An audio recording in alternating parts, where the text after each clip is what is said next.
Yesterday, my fiancé and I went for a hike in a forest. When I returned, I learned I had been missing for 10 years. Have you ever spent years of your life with someone just to find out none of it was real?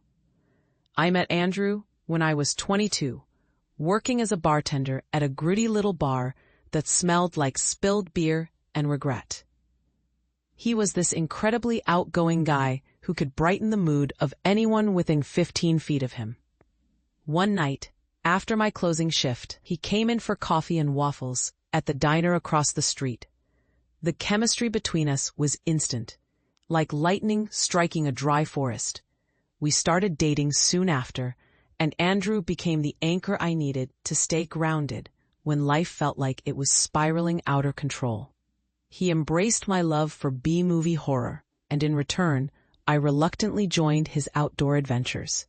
He dragged me to bowling leagues, laser tag arenas, house parties, and most notably, late-night hikes through the forest behind the bar where we met. Those hikes were our thing, quiet moments of connection under the stars, away from the noise of the world. 6 months after meeting Andrew, I quit my job at the bar. With his support, I started a small business in a niche field I was passionate about. It wasn't glamorous, but it felt like purpose. Even on my worst days, I'd think about how far I'd come. No more mopping up drunk patrons' messes. No more sleepless nights waiting for the next shift to end.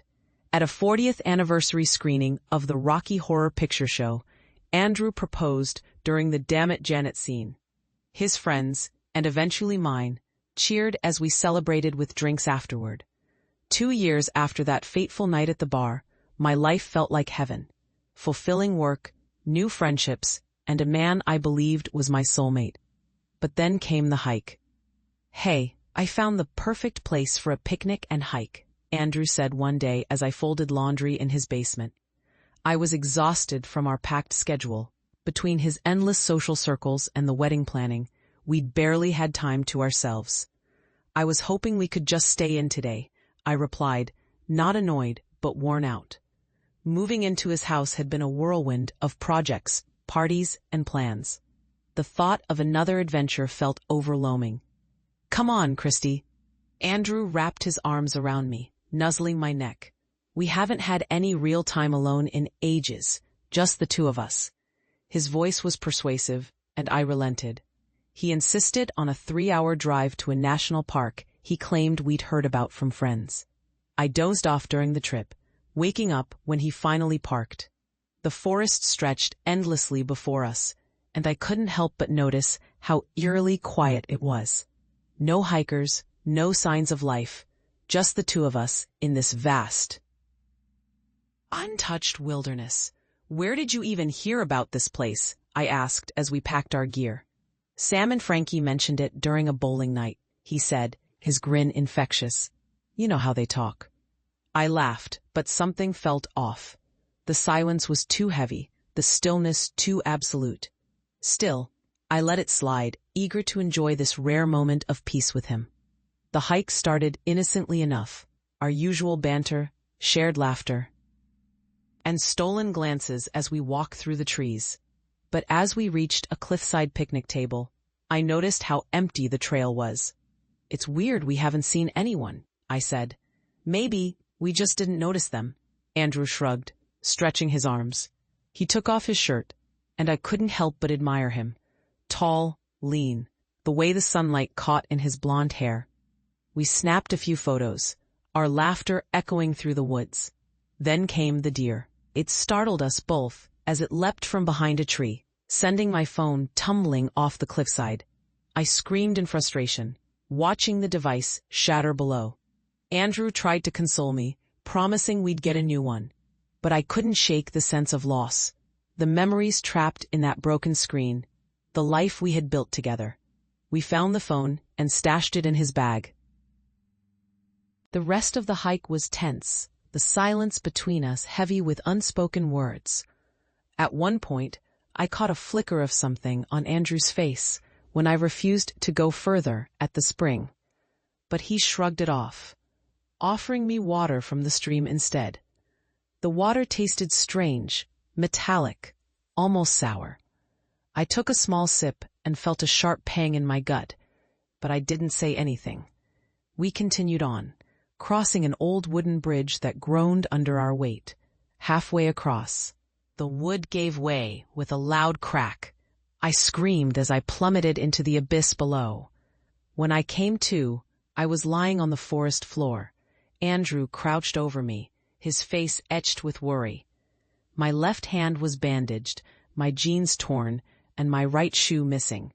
He told me he'd gone for help, but I couldn't stop myself from calling out as he disappeared into the trees. The next hours were a blur of pain and panic. I stumbled through the forest, drinking from the spring despite its strange taste. At one point, I saw my reflection in a pool of water, my face gaunt, hollow-eyed, a skeleton staring back at me. When I turned around, Andrew was there, but he wasn't himself. His body twisted unnaturally, his voice a distorted echo of the man I loved. "Christy, where are you?" he called. But the figure that emerged from the trees was monstrous, skeletal, with antlers and a mouth full of broken teeth. I ran, heart pounding, until I reached the edge of the forest where the bar still stood. A group of people found me collapsed outside, barely alive. I had been missing for 10 years. The truth came slowly. The bar owner had seen me walk into the woods after closing one night, a shadowy figure luring me toward the trees. For 6 months, they searched the forest, finding only my phone and shoe. After that, I was presumed dead. But somehow, I survived, malnourished, scarred, my mind fractured by trauma. They told me Andrew never existed, that my memories of him were a coping mechanism, a fantasy to escape the horrors I'd endured in the forest. A place where I had been trapped, not with a loving fiancé, but alone, lost in a nightmare. I try to tell myself it's true. But some nights, when I wake up drenched in sweat from nightmares of that final hike, I can't shake the feeling. What if Andrew was real? What if I just failed to escape? I still miss him. I loved him. He was my soulmate, and though I know he might never have been more than a figment of my imagination, his voice lingers in my dreams, and his laughter echoes in the silence between my heartbeats. What would have happened had I continued the fantasy with Andrew? Would I have ever found my way back? Or would I still be lost in the forest? Thanks for listening. Let us know what you thought in the comments. Don't forget to like and subscribe, and we'll see you next time.